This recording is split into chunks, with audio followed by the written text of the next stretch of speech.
greatest things in the world. There is no middle ground here.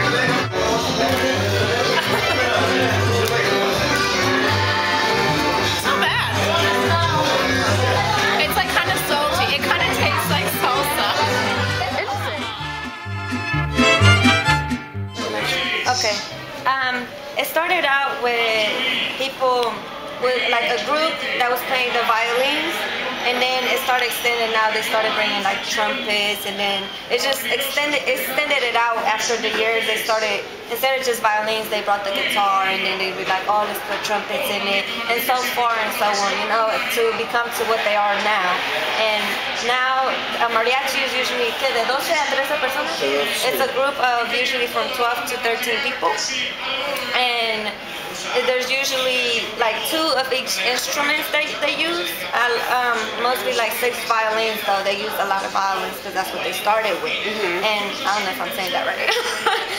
Okay. Yeah, you are. That's okay. That's basically the history, and that's how they started, and that's how they expanded it after, you know, so many years. Instead of just with one instrument, they wanted to do others, and they started making music with it, and you know, that's how they started out. And their family, they're all musicians. So it's like they inherited that from them, and they, you know, it's a tradition. So when he came to America, he started putting a group together, like a mariachi group, you know, and he found him, and they all, just like their families, also musicians, and it's also, they inherited it from them.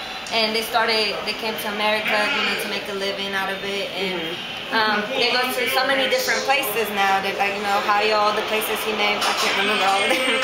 Okay, yeah, I remember them. Yeah, it started, they started about 10 years ago. So that's how. And this is their full-time job, it's just traveling and performing in different places. Y este es su trabajo de todo el tiempo. Tiempo completo, yes. Full-time job, traveling, and you know, they get paid good money because they sing very good. So, you know. It's interesting. Yeah.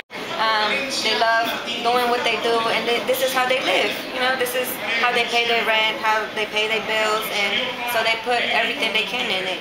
And the people like it because, you know, they're Mexicans, and so when they listen to Mexican music, like, they get hyped up, they get happy, and you know, usually you don't have that. Like, yeah, you can put songs in the jukebox. Yeah, you can put songs in there, but it's not the same as somebody saying they're playing the instruments and being very loud. And you know, like if it was in Mexico. So and then on top of that, they're just keeping their tradition. They don't want to forget it, even though we do live here. It's still a tradition they want to keep, as you know, from their families back in the decades. Yes.